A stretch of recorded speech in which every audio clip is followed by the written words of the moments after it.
Hello and welcome, Lynx here, and we are playing Saint Nozomi from ATP Project, because, you know, I'm playing their games quite a bit. We've covered quite a lot of them. Let's check this one out. Red, and red. All the scale left indicator lights on the slope map are red. No one are running.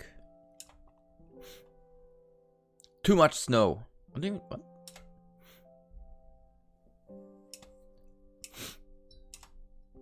Too much snow.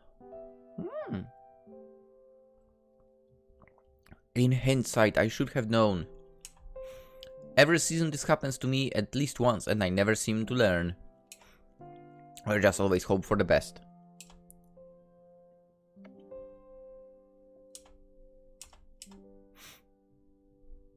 I leave my ski gear in a special room at the train station.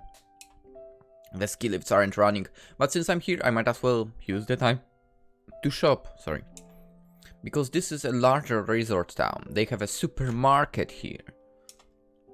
And there are some special things I'm running out of that they don't have in the convenience store in my village. Also, my hair are a mess, because I wore a cap while walking the dog. Or should I say hat, whatever. And I've been meaning to get new gloves as well, so I'll visit some of the stores that sell those too. Yes, wear gloves when it's cold. Alright, let's go.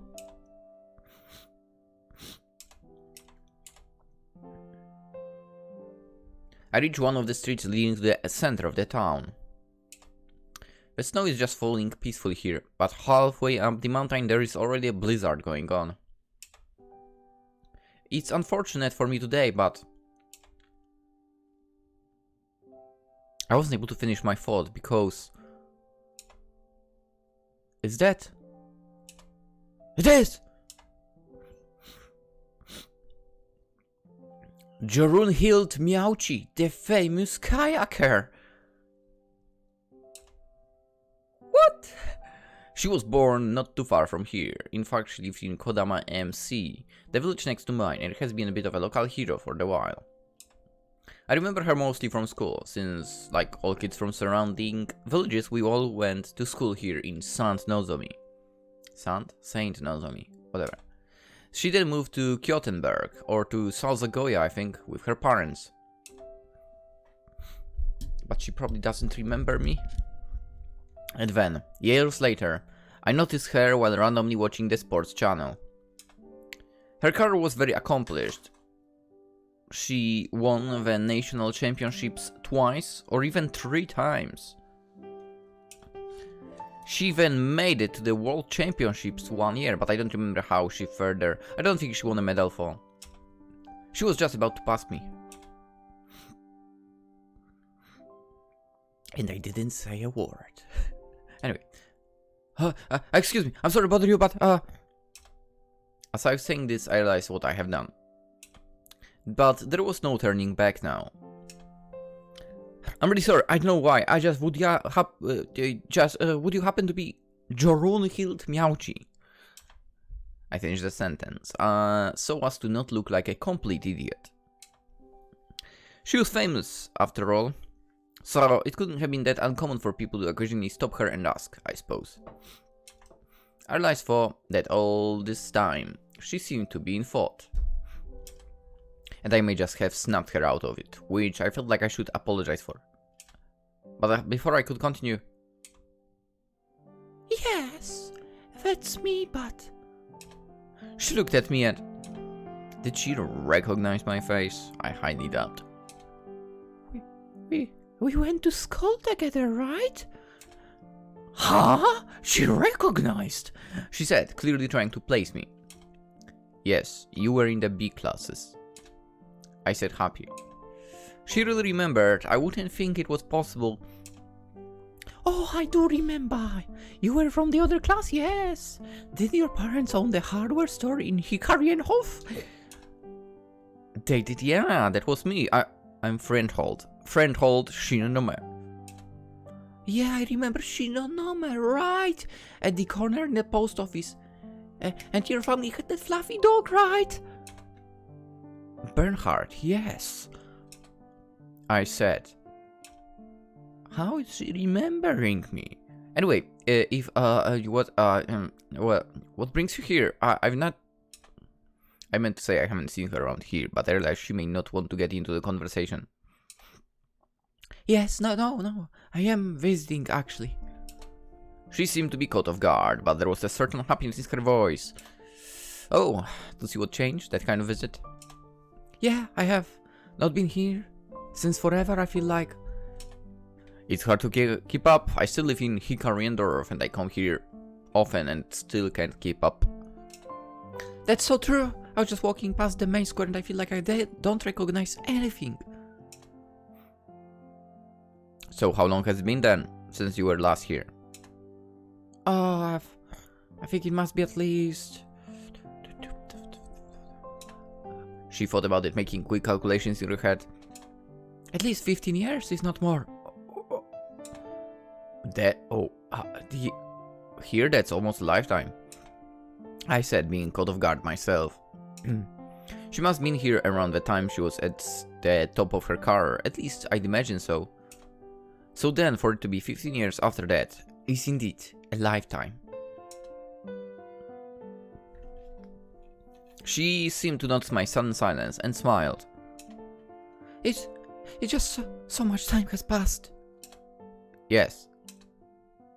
I said almost impolitely, unable to dig myself out of my own thoughts. So, how are things with you? How is everything in Hikariendorf? I wanted to visit anyway, so should I be prepared for a similar shock? She said, moving the conversation forward to help me. Thank you.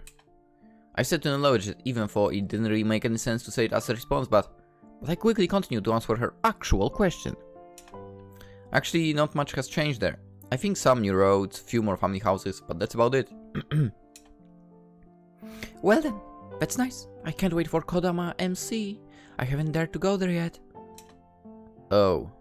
That is also literally the same. There are some more houses around the lake. A few sports equipment rental shops, but nothing major. I said, not even noticing that we've been talking for almost a minute now. I got nervous that perhaps I was taking time away from her, so... but I don't want to keep you, just wanted to say hello. Of course, no, I'm actually not in a hurry. I appreciate you saying hi. She replied quickly. It was strange, because had she been my actual classmate for childhood, I would suggest that since we both had nothing pressing to do, that we catch up and take a walk in the city. But she was from the other class, and I only knew her vaguely because of that.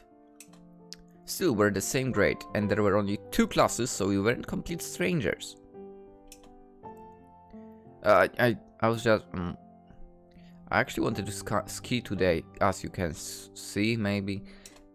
I said, pointing at my skiing jacket and outfit. But there's a blizzard up on Karagusogel, so the ski lifts aren't running. She smiled in acknowledgement. I just assumed I wasn't the only one walking around dressed for skiing, since this being a resort town many people go to, and from their hotels and the slopes in full gear. Wait, did you leave your gear at the station then? She asked suddenly. Yes, that's right. It made me happy, because it was a sort of secret option for people who lived here. Don't tell me Mrs. Akagi is still there. She asked, and immediately memories of us skiing here as children came back. It was indeed what we would do as kids. The ones who liked to ski could leave their things with Mrs. Akagi at the station. She only did it for children, but as we grew up, she was still happy to do it when she saw a familiar face. That's nice. It's her son now, for Wilhelm. Mrs. Akagi is retired now. Oh, I remember baby Willie. He was so tiny. What do you mean? He was. I said, realizing just how much time has passed since we were kids. Oh my, well, I guess, it's been quite some time. She said, smiling happily. And I just, because it felt so nice to talk with her, Do Just a question. Did you want to go somewhere specific now? Because I would have a few places I need to be. Sports stores, groceries mainly. So if you're going to in-laws direction, I don't have a particular order for visiting, so I said, trying to let her know I'd like to continue our conversation if it's fine with her. Actually, yes. I do need to buy some groceries. And over that, I really don't have anything specific planned, so you can lead the way if you'd like. She said, and I was overcome with joy. She's cute, by the way. It was still a little strange, maybe even awkward, to be so familiar with someone that I haven't had any meaningful interactions. But you have now one, right now. But last summer I bumped into one of the teachers that used to teach at our school, and even though he wasn't my teacher, I said hello, just like now. And we ended up talking, even though he also probably only barely recognized my face. So, did you know anyone from our class? Asked her to continue the conversation as we went towards the city center. I did actually. I was close friends with Adelaide. Ah, yes. I remember now. I said I realized that's why I felt like I knew her a little bit more than most children from the other class. Adelaide and her would often talk during breaks. Your class had a lot of girls, she said, smiling as she seemed to recall. I was also made aware of this once she mentioned Adelaide. I think we were 5 boys, yes. I replied, recalling those days. As we walked on, both of us shared our living situation as one of the first things. I mentioned I didn't leave Hikari Erheim, and after my parents passed away, stayed in our family home. I sold the family store to a large chain, and they shut down within a few years. We then talked about how I always gravitated towards woodworking, and that's how I became a carpenter. No wife? Kids? Jordan, he asked, almost anticipating the answer when I reached more or less my present-day situation without mentioning it. No, I guess it just never happened to me. Sorry, I didn't mean to be rude. We all this as kids to have lived here to us such happy childhood. She said in thought. It really was. I replied, and although I was quite sure she had no children, from what I've heard or read occasionally, I wasn't sure if she had someone special. It didn't happen for me either, so there. She said suddenly and smiled. Her tone was very genuine, almost sad, but her eyes were still happy and content.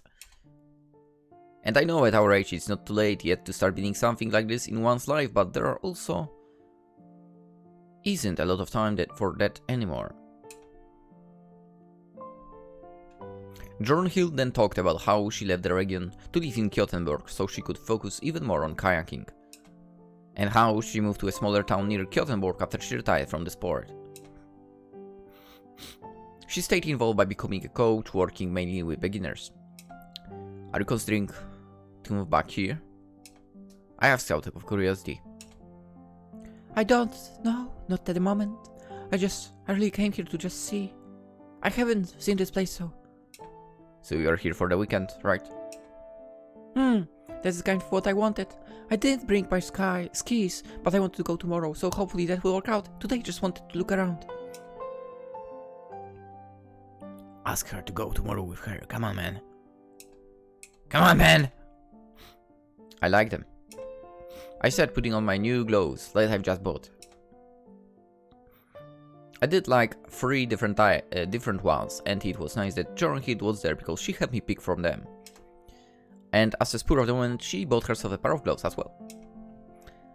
Hers were for everyday wearing, so they were a bit thinner. We came out of the store, happy that we found what we were looking for. I feel like I regret not buying the scarf. Jornhill said suddenly. She did think about a navy-colored scarf that I thought would suit her nicely, but decided against it in the end. Well, they are open every day, so... Yeah, you're right, she said, smiling. Then she stopped and looked around. This has to be all new, right? The buildings? Yeah, it feels like... No, wait. Oh, I see! She said as she recognized parts of the main shopping street. Right, the store, the front of it has been changed and... Yeah, I remember there was an ice cream and cake shop there. That's... I see then, this is... Oh, now I know where I am. She said, smiling. It really has changed. It has, it's like a completely different town, not alien. Like if you move into a new city, but, you know. I think I do. I mean, I never moved, but I know what you mean. I did live in Modroslavia for 3 months when I was a student. You did? Where? And so we talked about our travels. I didn't have too many stories to share, but we kept walking around and around the city center talking. Jordan Hill traveled mostly for competitions, but often they'd have a day off so they could explore the city or town they stayed in.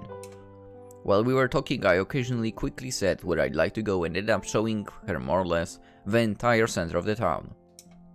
In a series of pumps that went back and forth as we talked and almost lost track of time. When we arrived back at the sports store with the gloves, I realized I was hungry, but... Would you... I was interrupted in my thoughts by Jordan Hill. Would you mind terribly if we got something to eat? I'm really hungry, but... Oh, I was just about to ask us. Well, yes, I think it would be great. Do you want to go to that one where we met? I said because I've occasionally visited it, and it was one of the established ones that we all knew when we were kids. I'd love to. I remember we were buying lemonade there on our way to school. Dude, that brings back memories.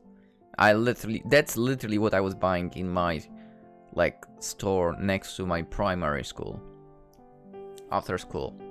Let's get lemonade, she said, and with that we started to recall all the things around school. In glass bottle, and the bottle was going back to the store. We talked until we reached the restaurant. There was something strange but also familiar about returning to the same place we met. Once we got inside, the owner recognized us both. Me as someone he knew to come sometimes, and Jordan Hill as the famous athlete she was. He even called his wife, who was a big fan of hers. She kept calling us children and instead insisted on treating us to lunch. We politely accepted, insisting that next time we come, we have to pay ourselves. Afterwards, we exchanged more words with her, and even though she at first thought we were a couple and wanted to get out of the way, we invited her to join us, and she told us a lot of what's happened in the last decades. I only knew a few of the details, so it was very interesting to know who was doing what. A few of our former classmates stayed in the region, and most of them moved to larger cities. And how the new mayor has fought against new developments near the lake. When her husband brought us dessert, she excused herself and couldn't help but give Jordan Hill a hug.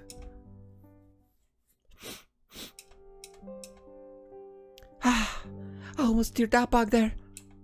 Jordan Hill said and took a deep breath when we came out of the restaurant. The lunch took me completely by surprise, and it was hard not to sink deeper and deeper into memories of my time as a child in this region. I looked at Jordan Hill, who also seemed to not to know what to do next. You know, I do occasionally visit here, but I've never, I was almost lost for words. Before we just went to buy some things in each other's company, and the plan was to end with groceries which both of us needed. But then we got talking and then ended up here. And now... If you, I don't know, if you still have time, but, I mean, since she has mentioned it, I'd be up for taking a look at our old school. I've been thinking the same thing, yes. I smiled at the almost ridiculous nature of all the events that have happened in the past few hours. And from her smile I knew she must have felt the same. My eye actually still hurt even though I napped. But damn it. But as we were making our way to our old school, the tension seemed to come back and none of us was talking. Something has changed, and well before I just said whatever came to my mind, and John Hill would immediately pick it up and we'd go from topic to topic. Now we just walked side by side, silently. I didn't dare to say the first word anymore, as minutes passed and only the snow beneath our feet could be heard. There it is. There it is. I finally said, almost to myself. There it is. She repeated, just as silently. The full wave of the situation seemed to be coming down on both of us now. I've been thinking of some way to attempt to lighten the situation again, but... I feels like it's not even real. John Hill suddenly said. It does, it really does. Like some kind of dream. I replied instinctively. For a second I thought maybe she didn't mean for school, but also this whole situation, but I chose to interpret it all as simply as possible. A dream. She repeated in thoughts and slowly took off one of her gloves, scooping up some snow in her hand. Snow? I said I didn't even know why. Yeah, it's cold, but it feels warm. She said, looking at her hand, and took some more, covering it in white. I started to feel a bit dizzy, and as if guided by an invisible force, I took my hand and stretched it out next to hers. And without saying anything, she put some snow right in my palm. The way she put the snow in my hand was so gentle. It was indeed, the snow was warm to the touch.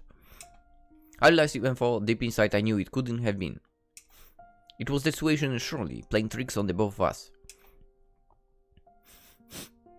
We spent 1 more hour walking around our school and adjacent areas, occasionally short recalling some moments from our time here.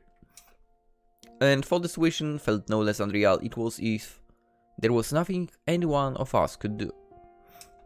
For all its strangeness, it still felt warm.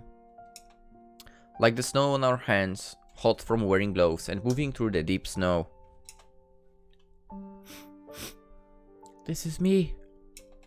John Hill said as we reached the place she was staying at for the weekend. We had just returned from buying groceries and I had mine and hers both in my backpack. I was just about to give them to her when I caught her looking at me. It was...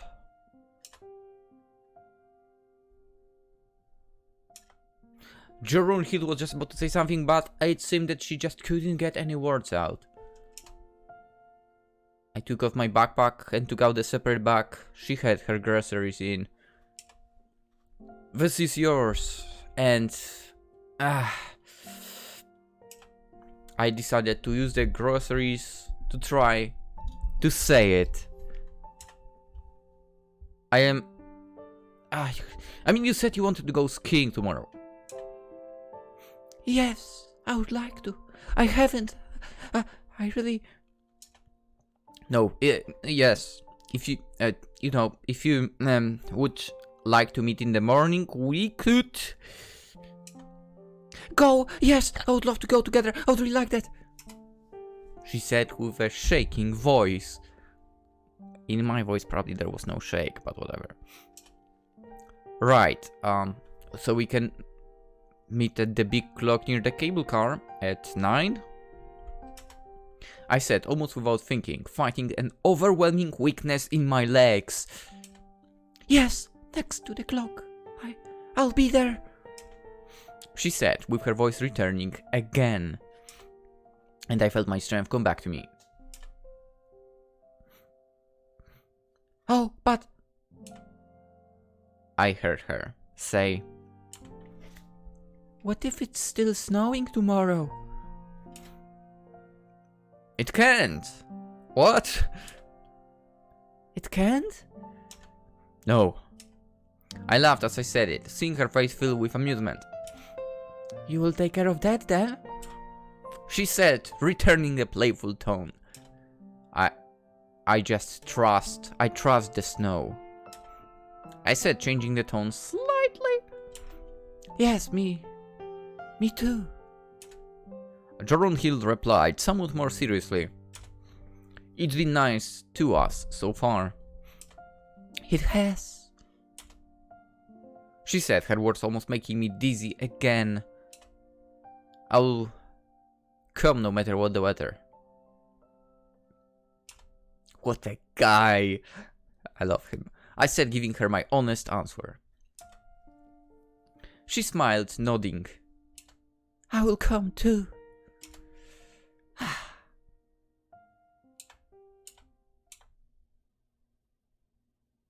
The end! They both met, they skied, and decided to date.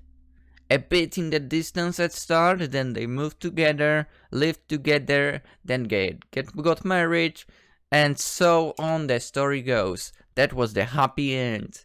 I bet it was. Anyway, that was Nozomi from ATP Projects. Hope you guys enjoyed. Hope you have a wonderful day, and I'll see you in the next game.